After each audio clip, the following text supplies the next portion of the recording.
And we're live. Welcome to paraglidingtalk.com. I'm your host, Robert Michiels. So glad that you're here and so excited about tonight's show. We're going to have a great time.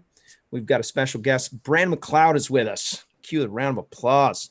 Pretty excited about this episode. I've been wanting to talk to Brandon for quite some time, so I'm glad that he's here. Thank you for making time for the show tonight, Brandon.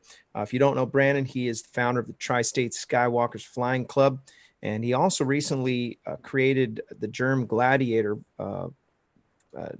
combating the COVID with sanitizer. We're going to talk a little bit about that and his endeavors. Also pretty excited about his background in aviation. He's a helicopter pilot, and he's also got some PPG skills under his belt. Free little tiny bit of free flight. We're going to talk about that tonight. We're also joined tonight by Craig Couch, Craig Taylor, Sean Nafsker, and Anthony Peregringo, as well as KC8ORW. Nick is with us as well in an undisclosed area in a bunker. And so glad that you're here.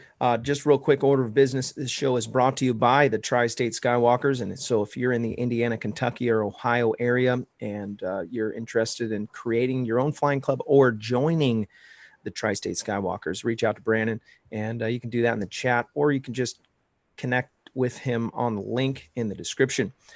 This show is also brought to you by the germgladiator.com. Go to the website, germgladiator.com. You can get a hold of the best. It's a hand sanitizer that works. And why do we know that it works? Because Brandon McCloud made it himself, and he's a scientist. And so anyways, so there's all kinds of good stuff. We'll talk about that in a little bit. Really excited about that. You can't find hand sanitizer. Every time I go to the store, I look, can't buy it. Everybody's taking baths in it or whatever. So go to the website if you want to get some. And it's really cheap too. Show is also brought to you by iFly Indiana Powered Paragliding. If you're interested in flying paramotors, no better place to get the proper training than iflyindiana.com. That's iflyindiana.com. So really excited about tonight's show. Thank you for logging on. If you're in the chat, make sure that you say something, because your name's going into a contest, and we're going to be giving away some stuff tonight. And I'm pretty excited about our giveaways. If you guys don't know who Darren Green is, Darren Green runs PPG Swag. That's PPGSWAG.com. And he's got some t-shirts, and he sent me a whole bunch of t-shirts. I literally have 7 shirts. And so we're going to give away some shirts. We got stickers. If you want to check out his website, this is the website, ppgswag.com. He's got some really funny shirts. We'll share those in a little bit. All right. So glad that you're here tonight. I want to first just jump right in and talk about some of your experiences, if you're willing to talk about it, with the FAA. Yeah. And I know that you've got, I love the attention that you give, the passion that you have towards the sport and towards the safety aspect of the sport. And it resonates in the community. And I know many, many pilots feel the same way and really appreciate your investment in the sport, and especially your investment in this show. You helped inspire it from the very beginning. And so I really appreciate you coming. Let's talk a little bit about that. And what have been some of your takeaways, and what can we do to appease the FAA as paramotor and free flight pilots?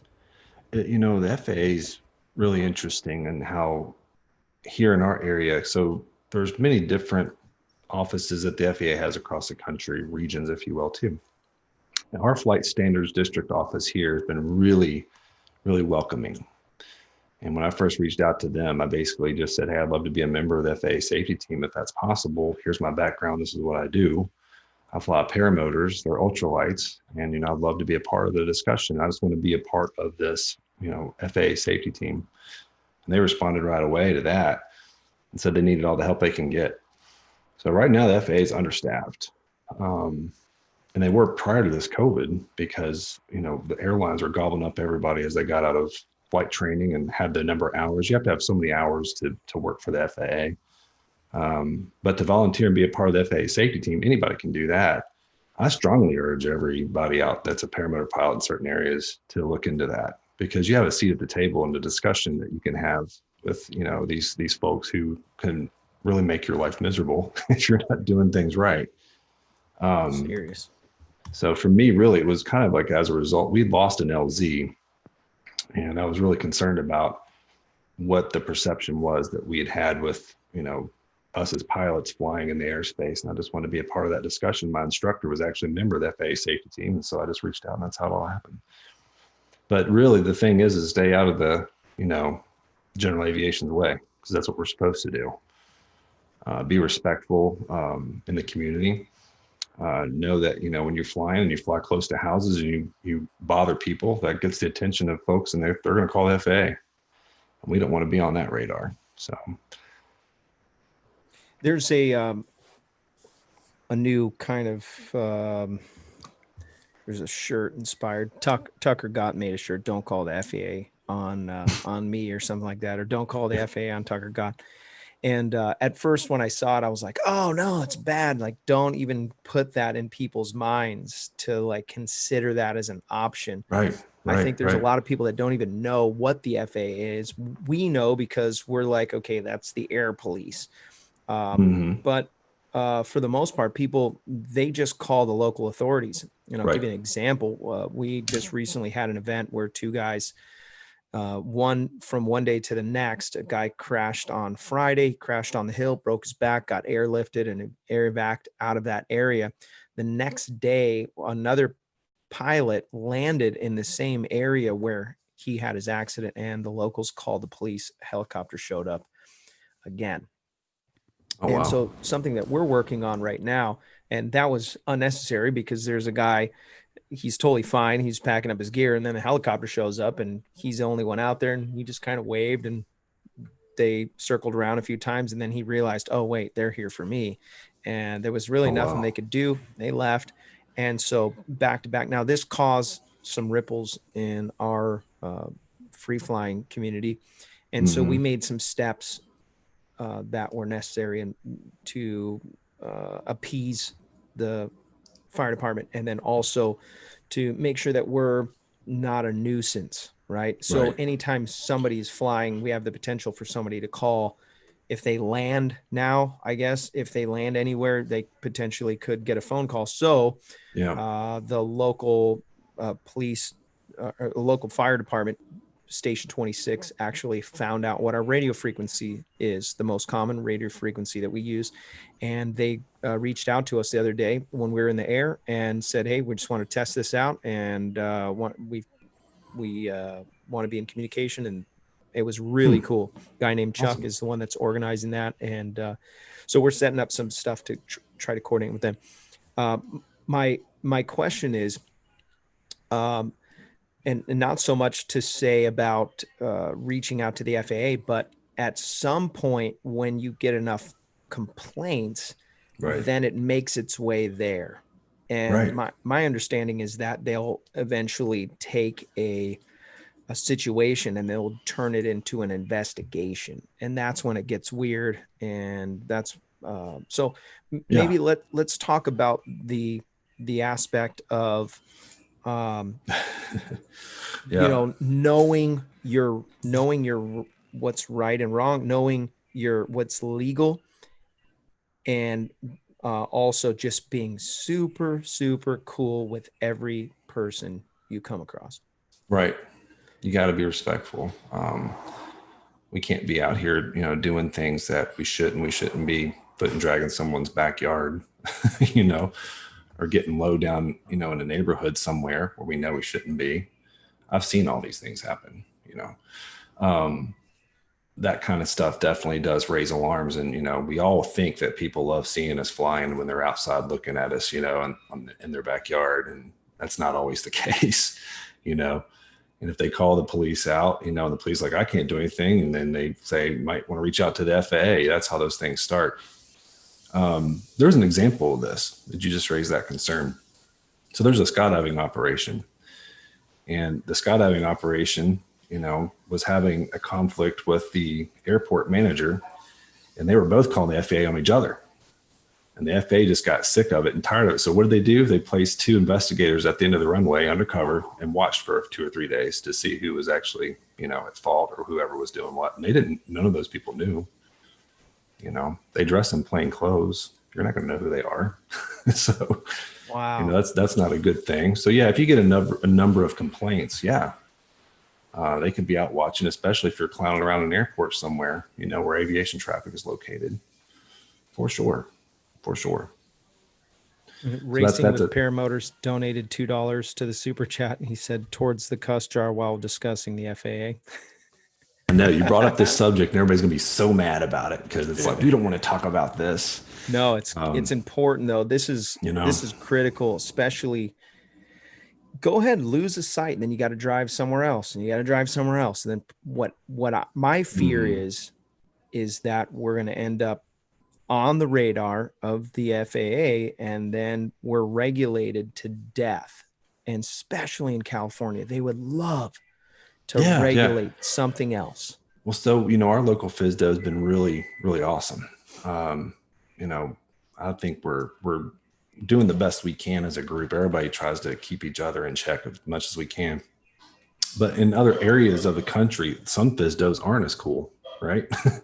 I mean, some of those aviation safety inspectors, that's what they call the investigators. They're aviation safety inspectors, ASIs for short. Some of those guys may have just a problem, and they just want to go out and cause trouble for people out there enjoying, paragliding or powered paragliding if they see fit. And that's not cool. So yeah, in different areas, it can be a problem for sure. But yeah, we do need to be respectful at all times and just understand that, when we're flying, in the airspace, we have to kind of understand what the rules are. And there's rules that we have to follow. Everybody thinks we're not regulated, but we are. It's FAR 103. Yep. We are regulated. I mean, whether we like it or not. Will we get more regulation? I don't know. Their bend right now is big on drones. They're hugely focused on drones. That's like their primary focus right now.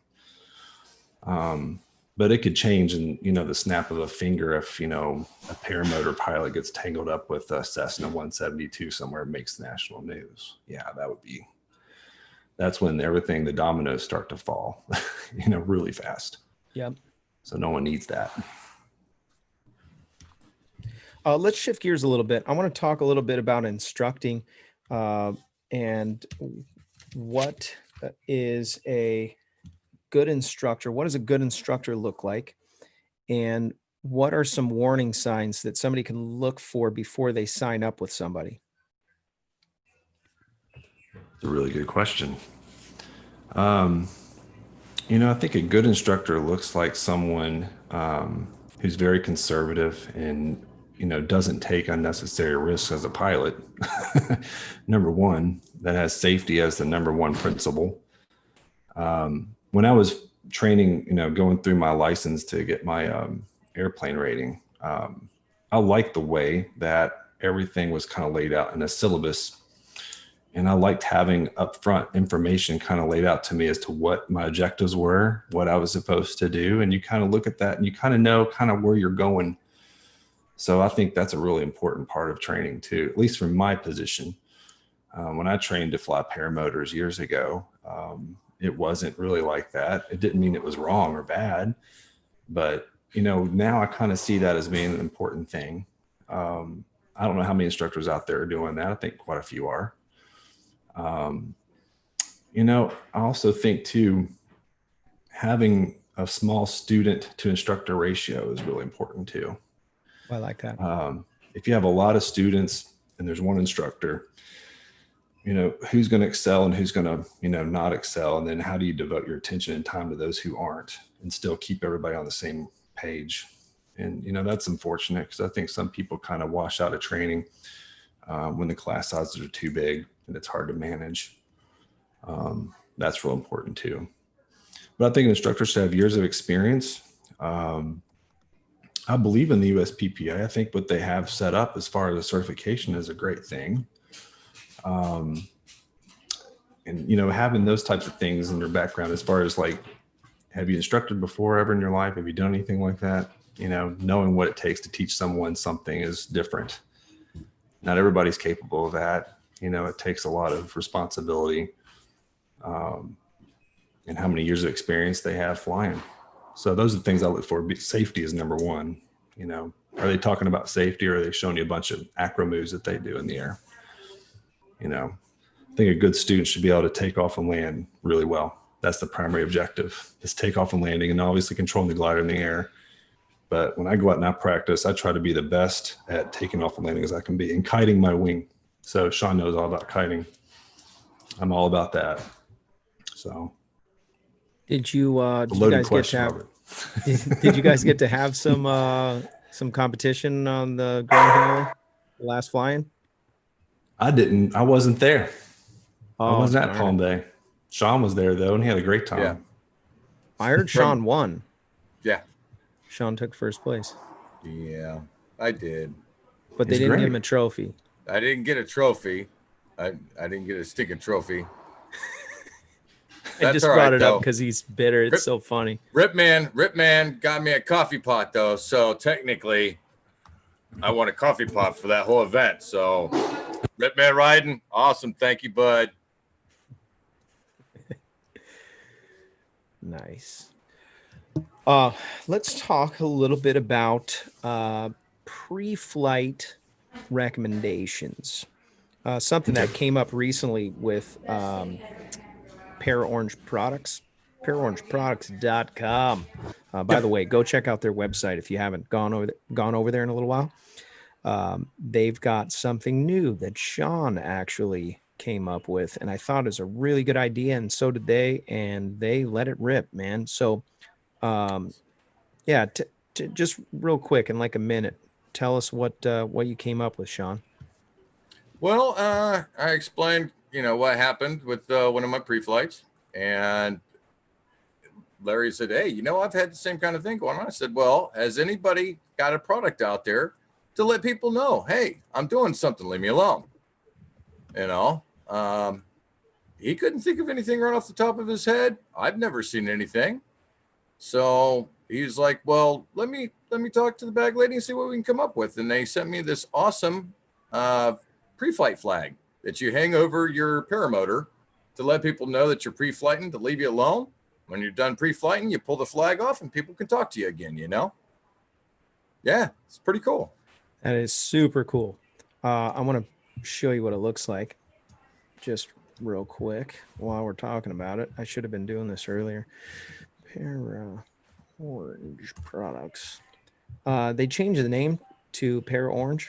That's all. It's not Paraorange Products. Paraorange.com, where you can, I think it's paraorange.com, but Paraorange it's Products. Paraorangeproducts.com, but they on the website it's Paraorange. I'm going to share my screen real quick. Here we go.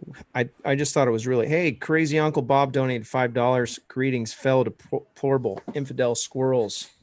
Thanks, Uncle Bob. Love my Uncle Bob. Yeah, Larry and the bag lady knocked it out of the park. They really did. Forgot how to screen share. What is going on around here? Here we go. Boom goes the dynamite. All right. So, products. Pre-flight caution flag. That's right. Yeah, so check that out. Okay. And we're going to stop sharing. I thought that was pretty neat. So pre-flighting is the single most important thing to flying. And in my opinion, is the single most neglected thing in our flying community. Yep. When you go to an airplane, you have a pre-flight. No one goes and jumps in an airplane, puts their headset on and turns it on and takes off. Didn't do it. Yep. You have a pre-flight. So why wouldn't we, as a flying community, and I'm saying we, I don't have a paramotor, but I still have a free flight routine, and I would argue mine is just as important as yours. Oh yeah. You pre-flight your wing, right? Look at everything over. Look at your mullions. Look at your brake lines. Look at the lines. Look at the gliders. Absolutely. As far as its condition, a lot of paramotor guys don't do that all the time. And I'm Right. guilty of that all the time too. And then I went and checked my wing, and you know what? Some bands were popped off on the Melians because I have a Mac Parrot, has those little bands. They were just gone. Yep. I'm like, oh, that sucks. Yep. Get a So how many broken people do that? line. Yeah. Yeah. Yep. Tangled, stress knots. Yep. We had a guy the other day, he took off with a stress knot, flew, and as he was trying to get it out, he snapped his line in the air. Oh, Didn't no. see it until he had already launched. It's small, seemingly insignificant things that are wrecking gear and hurting people. And I mean, a lot of times it's not people getting hurt where they're taken out of the sports, but it's costing people a lot of money. Right. How many times am I seeing stuff on Instagram of blown up props? By the way, paramotorprops.com. If you haven't checked that website out, paramotorprops.com, they are a sponsor of the show, and a great place to give them a shout out. Great deals on their props.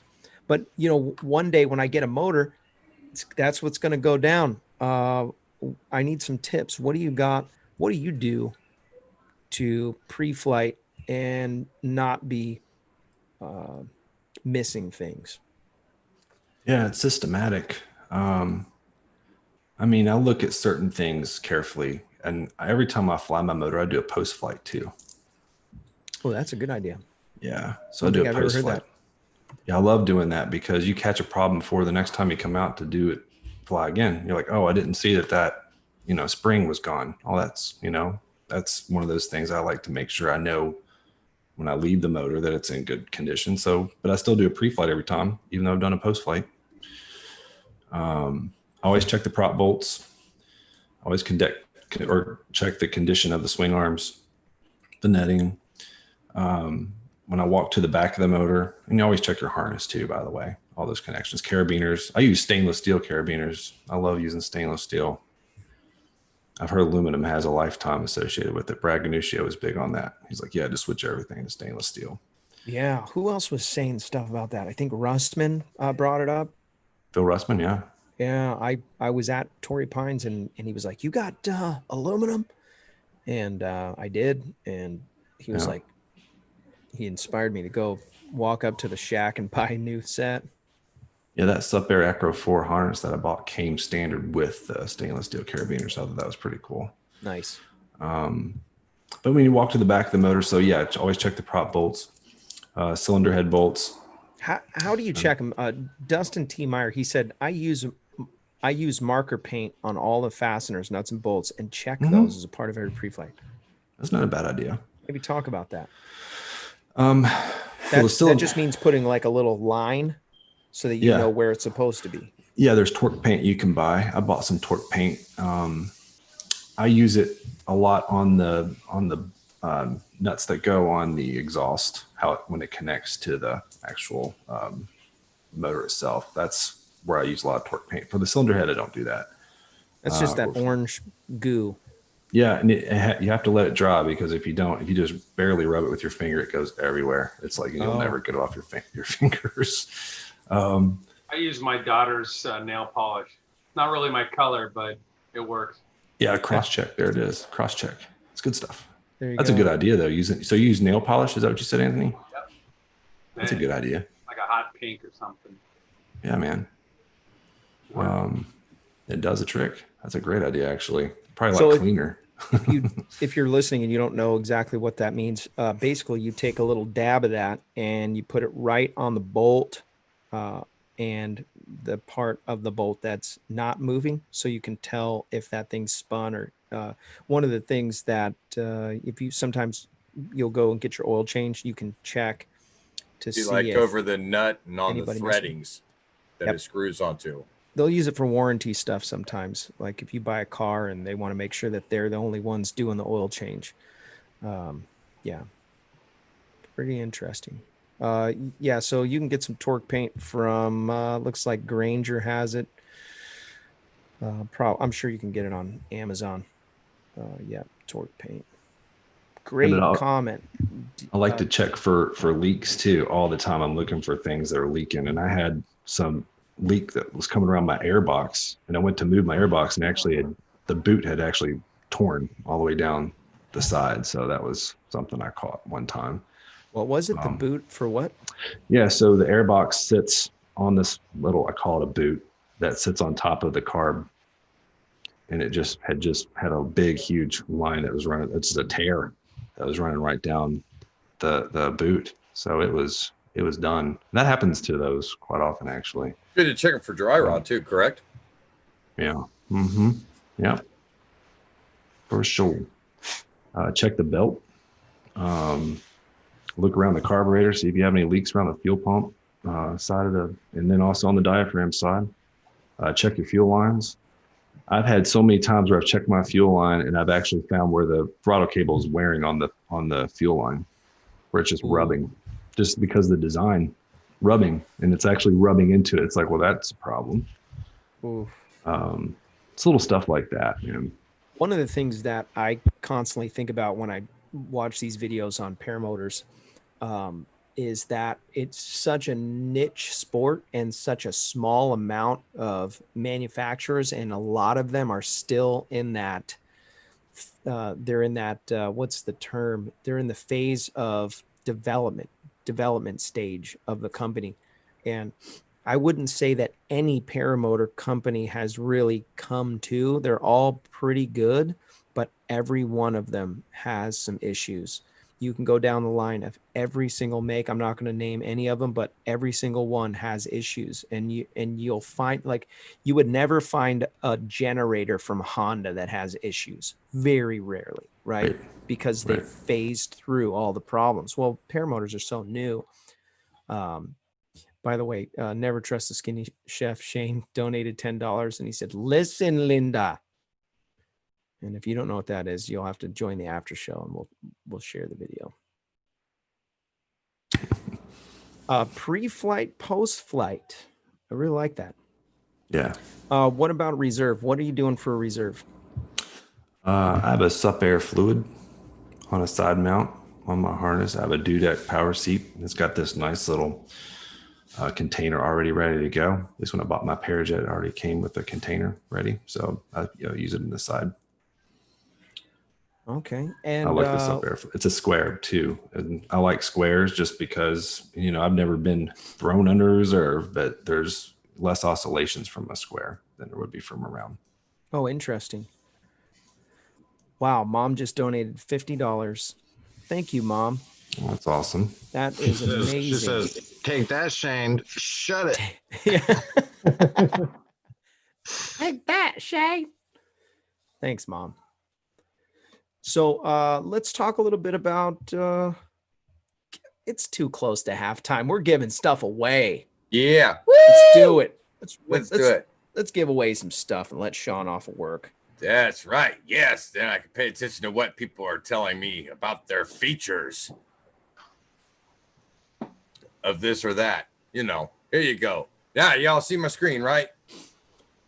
So this is the PPG swag.com spin of the wheel.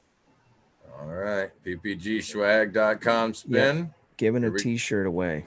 Woo! Here we go. Gonna make a lot of people angry with me today. Somebody's gonna be happy. Bunch of really funny. Kevin McCloud, congratulations. You are the winner, chicken dinner. Kevin. Congratulations, Kevin. Kevin Fly. And his so what you're going to need to do, Kevin, is send me an email with your shirt size and your address, and then I'm going to forward that email on to Darren Green from ppgswag.com. Really appreciate the sponsors of the show. By the way, the show is also brought to you by Nebraska PPG. Nebraska PPG. Josh Bowden, he runs a school over there, and he does a pretty darn good job. If you want to get in contact with him, there is a link in the description. Reach out to him, and I think it's just a Facebook link, but he's really responsive, and you definitely want to meet this guy because he's one of the funnest guys to hang out with. I can't think of anybody more fun to hang out with, really. He's super fun. Also, if you've been paying attention, PPG Smoke is a sponsor of the show. Go check out ppgsmoke.com for all the updates and things that have been happening. The strobe system's finally out and it works. I'm seeing it everywhere. All kinds of people are posting about it. And I think that is a really cool thing to have, especially if you're flying in the wee hours of the evening. Yeah, go check out his website for all kinds of things. And he did put out an update since we're talking about safety. He recently sent out a check your floats. Some of the things about your floats are time sensitive. So go check those out and go to the website and then follow the little deals on there. So make sure that you're all good. That if you land in water, those things are going to pop open. They do require a little maintenance.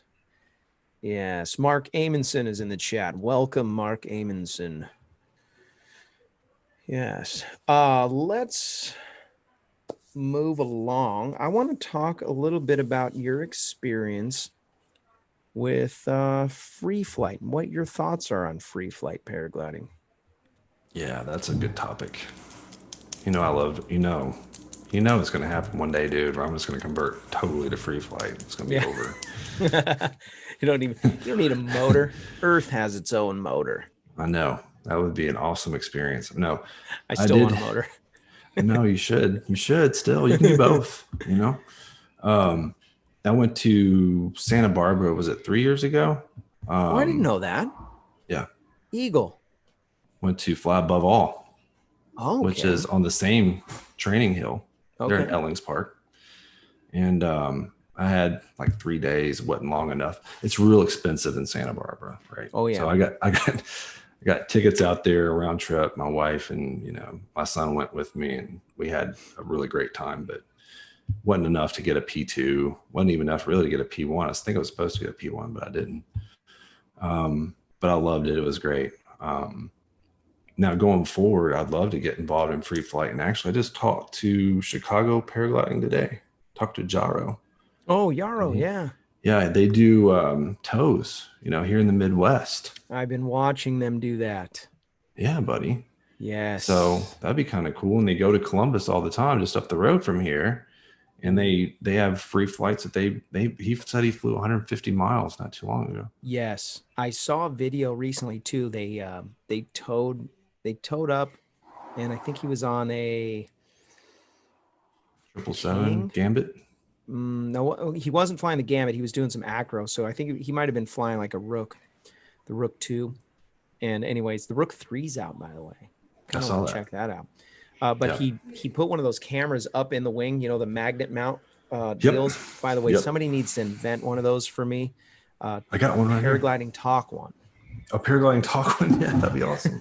I've got one in this drawer here somewhere. I need one for my video, all my video needs. Well, anyways, he was doing a sat with that video. Oh, wow. Yeah, Yarrow. He says he's all into cross country. When I talked to him, he was like, yes, all into cross country. And I'm like, that's perfect, because that's what I'm into, And yes. So are you going to connect with him? What do you think? Oh, yeah, for sure. Yeah. And then Dave Henning down in Tennessee does flying. Was it flying.camp? Fly camp, whatever it's called. His website's flying.camp, I think. Interesting. Volbiv. Volbiv? Volbiv, Volbiv. I think that's what they call it, Volbiv. Yeah, Volbiv. That's the French call it, but we're in America. It's called fly camping. Oui. Oui. Oh, that's fun.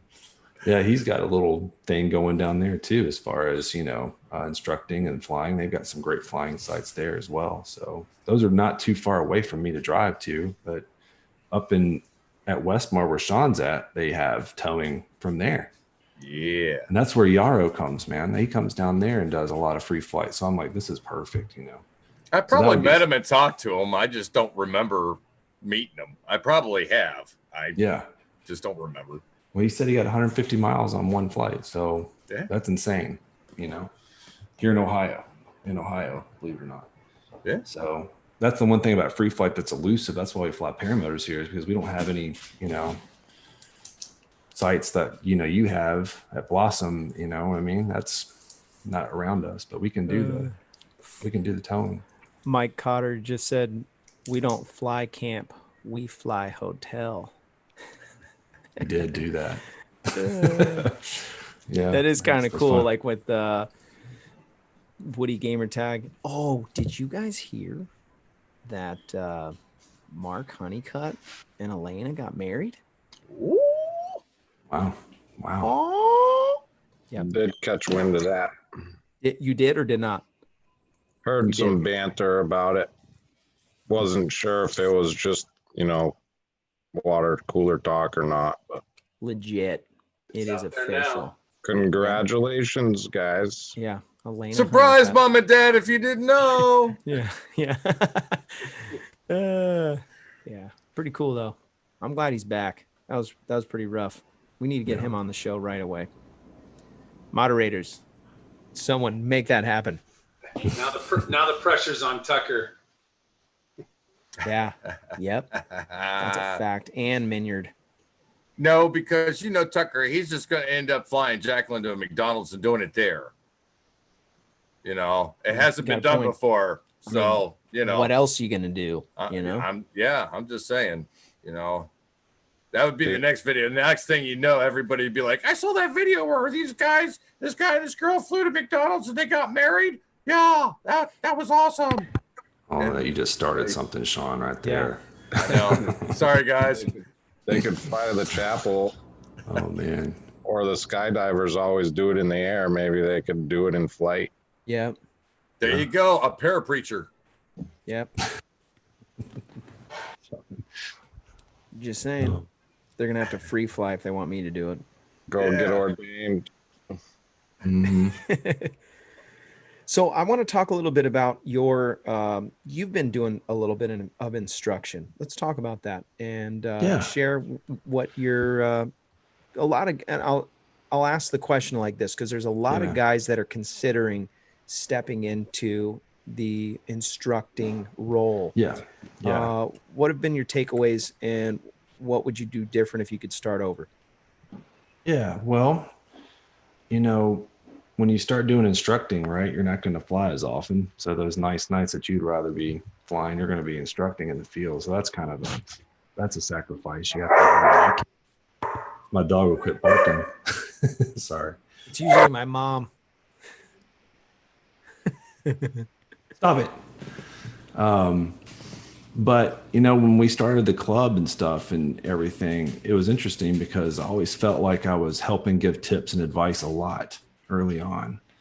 And I really enjoyed and had a lot of fun being able to help people as much as I could. And so that's kind of where that kind of came from. And I love teaching, period. When I was in graduate school in chemistry, I taught chemistry. I love teaching, and flying is something I'm very passionate about. I would love to get the USPPA certification done. That's something I'd like to change right now. If I could go back, I'd love to do that first. So, as far as, what I feel about it, I love being able to help people do something I love to do and I'm passionate about. And if I can share that with someone else, it's the greatest gift you can possibly give. So it's something I really enjoy. And I want to see people do it safely and have fun with it, Excellent. Hope that answers the question. Yeah, absolutely. But I'm a very safe guy, I feel like. I always say I'm a very conservative pilot. Some people don't like me to use that kind of language, but I'm a very conservative pilot. I don't stress it to the boundary where I'm going to have an accident. I just try to stay way before that because I have a family. I want to stay in this sport as long as I possibly can. And that's the kind of things I like to pass on to people who are getting into this sport too. It's like, you don't have to come out here and be extreme to have a good time. Focus on the things that are important, like get really good at takeoff and landings. Just get really good at that. It's not time to move into wing overs after you do this for a month. Wing overs can go bad in a hurry. It's not something that you want to get involved in and aspire to do that. It's like, well, ask yourself, is it something that you really want to do for XYZ reason? And if it is, then go to someone who can train you to do that. I'm not going to train you how to do it. That's not what I'm here to do. I'm here to get you safely in the air and get you back on the ground and teach you all the things you need to know to do this safely. when it comes from your equipment and everything else, and making sure you know the weather and make sure you don't get out in the dangerous stuff, and learn how to read that, learn how to read the weather. How many times have you got up in some nasty weather and just went right back down, landed, turn everything off, and go home? Oh, quite a few times. Yeah. Yeah. And what is it that what is it in those times that what is like a factor? What are the limiting factors for you? You're like, okay, yep, that was what I should have looked for, or that's what I should have paid attention to and I didn't. And then you were in there and you're like, oh, I shouldn't have done that.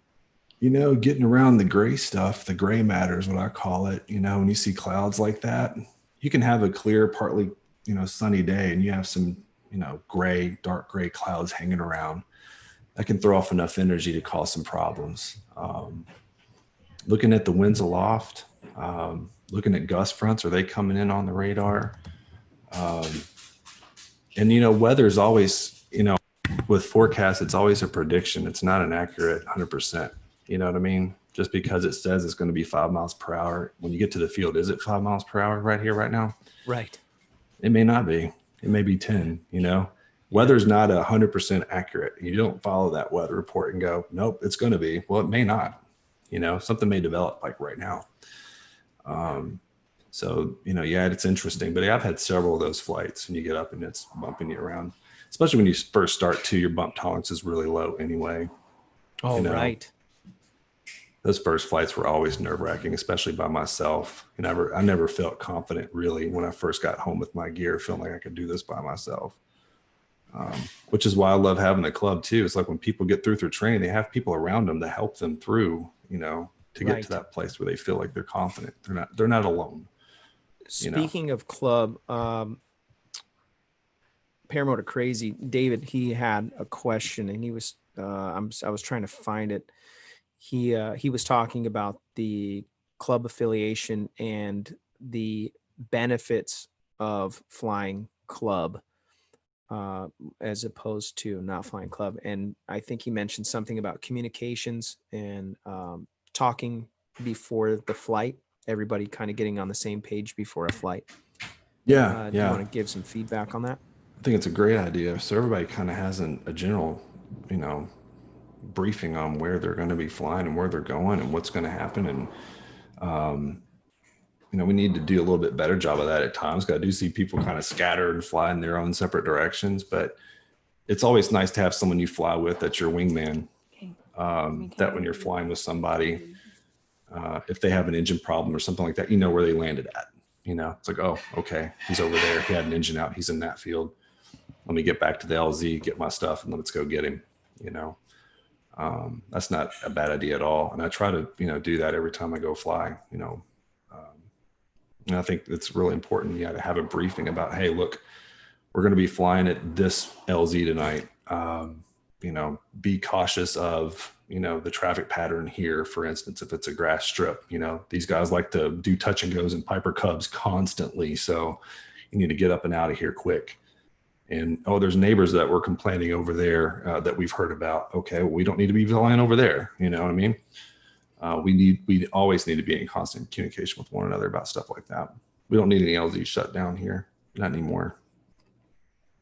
Yeah, it's scary. We used to worry about, where the next party was going to be. And now we're literally like babysitting other pilots, making sure that they're not going to screw it up for us. Yeah. I feel really bad because when I first got in, it's free flight, man. I'm thinking, oh, what? I'm running off the hill and landing and blah, blah, blah. But had I gotten wrecked, crashed, broke my arm or broke a leg or my back or something at one of these sites, it would have been instantly news throughout the flying community, and then who knows where it would go from there. And it's like, gosh, man, especially maybe different in most of the world, but Southern California, they are just nasty. Mm-hmm. I'm sure they are. As far as being real regulated of everything, right? Yep. What are your thoughts about moving up on your glider, moving up in I hear this a lot, and I'll hear guys say, I want to get a faster glider because I can't keep up with my friends. Everyone starts off on an A, then they start getting that place where their buddies may have better gear than them, or however you want to look at it. What are you looking for before you make a move, or you recommend one of the guys from the club to move up in a glider? Yeah, me and Lori had a long discussion about this the other day. It was great. I think we all get a touch of intermediate syndrome, where we think we're more advanced than we are. Sorry, the dog. That's okay. We all get a touch of that where we feel like we're more advanced than we are. And we start looking for wings that may be beyond our skill set. And we think of, oh, if I fly that wing, then I'm automatically a better pilot. And everybody's going to look at me and go, yeah, look at that. He's flying one of those. That's obviously not the right reason, right? That's not the right reason to choose a wing. But just be honest with yourself. What kind of pilot are you? What are you wanting to do? If it's cross-country flying, then look at a cross-country tailored wing. I've actually not sized down, but I went down in class. I'm flying an ENA wing right now more than anything. That's Nice. the Jim Pegasus 2. And I'm having a lot of fun on that wing. So I love that wing. That's what I flew at the Santee. it's a lot of fun, right? And I'm like, man, what was I thinking? I'd never flown an A wing ever. I always started with B wings. I'd never had flown an A wing ever until I started flying that just about a month ago. So I mean, is it, why do we, start off on B wings? Well, that's how a lot of people start, So a lot of guys don't start on A wings. That's the problem. But no, if someone's looking at size or going to another wing, you have to ask yourself, what kind of pilot are you wanting to be? You wanting to fly a wing because you see people flying free rides on YouTube. I mean, do you know what kind of wing that is? What it's designed to do? What it's made to do? Is that the kind of pilot you're wanting to be? Okay. You just have to be real honest with yourself, and also the size of the wing too matters a huge amount, So a lot of guys want to size down in wings too and get something really small and fly faster. But Lori made a good point. He's like, if you're wanting to get a faster wing because you can't keep with your buddies, he goes, find some new flying buddies, It's not cool. Yeah. So, I mean, it is kind of catch-22 because you want to be a better pilot. You aspire to grow and be better. So you want to surround yourself with better pilots that will help you to grow. But at the same time, this is what I'm dealing with in free flight. Everyone that I fly with, when we leave, when we go cross country, it's when they go on glide, they're gone. What's going on here? Somebody's set my alarm off. Somebody pooped in the elevator. That's my my car alarm's going off right now, and that's 2 times like somebody's trying to get in my Jeep. Oh, somebody pooped in your Jeep. oh no, Oh no! that's not good. I'm gonna send one of the kids out there to fight the bad guys. Yeah. And the wife. Yeah. I think it's a Harley next door. Yeah, check. Guys are probably sitting out there idling in the driveway right next to it, like dum, dum, dum, dum, potato, potato, potato, potato. Set it right off. That's pretty good. Yeah. Yeah. So my deal is that when we go on glide, these guys, I did a couple flights recently. I did one really just amazing flight last Saturday. We went to Lake Elsinore and got a new personal best, almost made it to 10,000 feet.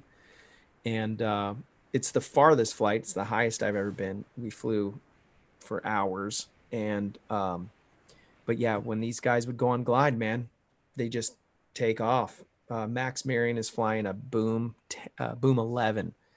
And that wing it's like a banana peel. I mean, the aspect ratio is ridiculous. You could just, when you see it, it just looks fast.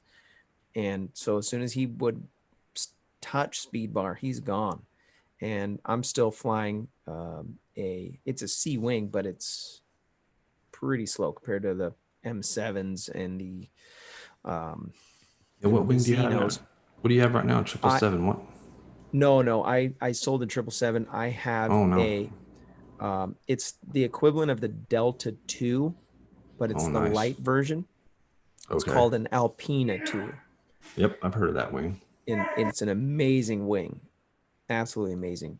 By the way, the Delta 4 came out. Nice. Yeah. Looks They always freaking upgrade sweet. these wings. They got a new generation. You're like, really? I just bought that. Yeah. 3. Thanks. That's why. That's Well, why. I had this conversation with Phil Russman about buying brand new and then selling after it's a few hours, 150 hours or something like that, because you can either pay now or pay later. You're going to pay that price somewhere. It'd be better to fly the better half of the wing. Maybe a conversation for the after show. But anyways, when we're talking about moving up on gliders, I think one of the most important things you can do is discuss with an instructor, your instructor, if you still have that relationship. That's one thing I notice between free flight and paramotoring instructors. Paramotor instructors kind of just, after there's a certain amount of time, you just kind of, now we're equal and you just fly together. They just drift off. Yeah, they just drift away, right? Yeah, they're just kind of, that's, Yeah. but with free flight, it's like Russman's my instructor. I respect his opinion. Even to this day, I think I know everything now. I host a show on Paragliding Talk. I mean, I know everything. Well, I still respect his opinion. If he says, no, I don't think that's a good idea, then I'm like, all right, well, my instructor said it's not a good idea. Even though in the back of my mind, I'm like, I know better. I know. So the other thing is that our relationship, there's still phone calls happening. There's still, I'm 3 years in. So, and from what I gather in the paramotoring, that's kind of not the same. Respect what your instructor has to say, unless maybe your instructor was somebody you don't like. I don't know. Right. That happens too sometimes. Yeah. Yeah. Yeah, Find it somebody is. that you respect. That's what I love about the flying club, man. The Yeah. with the Skywalkers or whatever club, I think it's that's a huge thing. Yeah, we have people who when we go out to fly somewhere and someone doesn't like what they see or they don't like the conditions. I mean, we're all kind of like, oh, okay. It makes you pause, you know, and you have that moment of like, well, what is it? And then, that's really good to have someone that gives a check and balance. And we're here to help each other with our engines if something's broke, and something's not working right. We have someone here that can help us if we have those issues or has parts. We're always keeping each other flying as much as we possibly can. But yeah, wings, I tell you what, that's something I've been pretty crazy. I've got 6 of them now. I'm going to get a free flight wing now too. So what are you going to get? I was talking, McPira Eden 7, possibly, but I'm going to go with whatever the instructor tells me to do. You know what I mean? So Nice. I'm not going to do something stupid, but I think who's your go-to, by the way, for advice? Yeah, free flight. Oh man. Well, I was just talking Brad Ganuccia. I like Brad a lot. Nice. Yeah, he's really cool, dude. Cloud9, those guys out there, really great. Steve Meyer, Laurie Kadakis, I talk with him quite a bit. And then now Yarrow, talking with him, he represents 777, or he likes 777 a lot.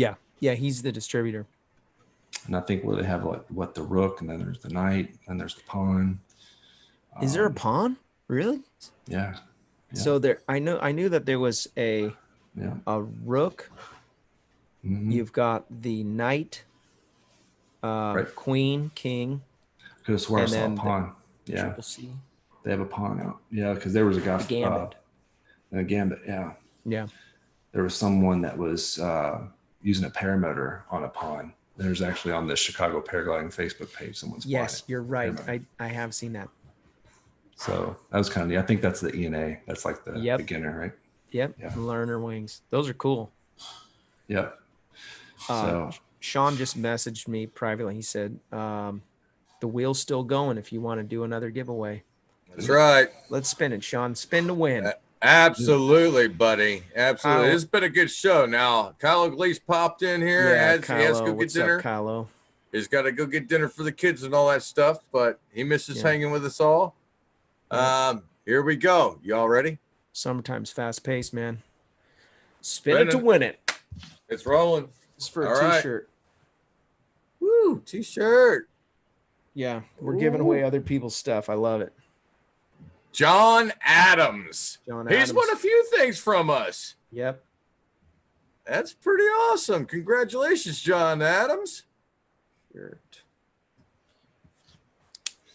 I got 2 shirts. I gotta choose which ones I'm gonna give away. I'll know when you send me your information. John Adams, reach out to me. Send me your shirt size. I'm sure I already have it, but I need you to send it to me again. Shirt size and address. I'm gonna send that out to you. Are you still doing those toe pros? Are you still doing those, Robert? I don't have any more. No, Stop. why? You need one? I'd love to have one. Yeah. Yeah, But I got you, man. don't worry about that though. And I was just going to say, if they were still available, I'd love to buy one, or No, we don't sell them. Actually, we don't sell really anything. We just give everything away. Well, they're the awesomest giveaway gifts ever. I love that They are paragliding pretty talk. cool. shirt, Yes, I still do Yeah. love it, man. That's why I'm stuck in a room with no windows. that's right. You know, Stay in there. You want toilet paper? that's right. That's That's right. right. Be good. Be good. And then just spin the wheel when you're told, and that's it. I mean, Dang. I got a bowl of rice tonight. you're doing a good job, Sean. Doing a good job. Yeah. Who was that? John. It was another John that made those for us. We reach out to him. We need another batch. Yeah, they were cool, man. That was always like the thing when I used to watch the show. Like, maybe I'll win one tonight. And Oh, never I didn't did. know. If you would have just told me, I would have totally sent you one. I think I still have a 1 or 2 laying around. I've never won a contest in my life, man. Ever. Never. No? Sean, you're gonna have to rig up the wheel for him. Yeah. I don't know. It has It's to be rigged. chatty. He got to be chatty in the chat. I know. I'm Predator not doing that. Paramotor is in the chat. Predator Paramotor he's a recent Patreon supporter. He just jumped on board, I think this morning. Thank you for jumping on board, Yeah, buddy. Predator Paramotor. I think about him often. He came and hung out with us for a few days at different times. So I'm just trying to convince him to come back, do some more free flying. Come on back, buddy. Come on back. We got free flying to do. He The brought invite's open. he did the Jim Pegasus there at Blossom, didn't he? He flew Yeah. the Jim Pegasus. Yeah. I think you're right. It's a great wing, Yeah. dude. Sean's Yeah. gonna buy one. Sean's gonna buy one. Yeah. Mhm. Maybe. Nice. All right. Brandon, get out here. Brandon, get out here. I'll teach him some stuff. I'll say, hey, you see this? You've done this with this wing yet? You say, Right. nope. I said, what about this one? Nope. Oh, you I gotta know. try it. You're gonna make me look stupid that day, aren't you? No, man. It's all about having fun, man. Make it a Gotta have contest. fun. Gotta have fun. Yeah. I'm all for it. Obstacles, dude. Get some tow rope. Let's have some fun. Get out here this weekend. I'll straighten you out. You guys ever do a thing called wing wars? I could. Like bump each other's wing when you're kiting, do that You're kind of you thing. kite next to each other. You try to make each other lose control of your wing. And Sean does it. I would totally be down for that, but most people they don't want to do it with me because they just don't want to. After you can give a high five to the wing and walk backwards and inflate it with no hands, after that they're like, yeah, I ain't doing that, So Hey, Seen some- Predator Paramotor said spin for a Predator shirt. really, Yep. Spin it. I All can right. do it. I haven't gotten rid of it yet. You want me to do it? yeah, go for it, man. Okay, well I'm gonna put these names in here that I wasn't able to get because I just got done spinning the wheel, but that's all right because there's only a couple. 1, 2 names. There you go. There's the 2 names that I didn't have. There we go. Ha ha ba ding. Happy. Okay, here we go, y'all. We got another wheel spin and off we go. Okay, this is for an awesome shirt, right? Awesome shirt. That's right. Absolutely. Here we go. Kenton Chatlian. I think I butchered that name. I'm sure I did, but Chatlian. Kenton Chatlian. Congratulations. I'm glad you were able to work through that. I can't say that either. Yeah. Winner, chicken dinner. So, Woohoo! Kenton, what I need you to do is go to the website, paraglidingtalk.com, and send me your information, your t-shirt size, and your address. And then I will connect you with Chris Holbert, Predator Paramotor. Craig Taylor, would you do the honors of just taking a minute to talk about Resurgence PPG and their plan? Their mission statement plan. I didn't have a chance to do the commercial for them. It put me on the spot here. No warning. No. Resurgence PPG.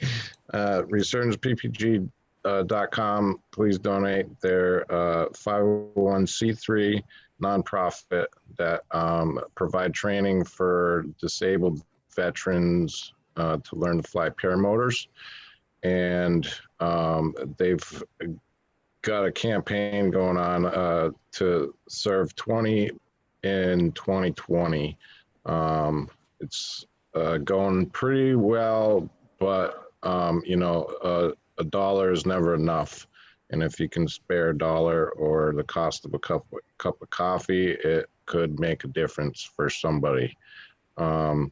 Check out resurgenceppg.com, and they have a donate link and other information there.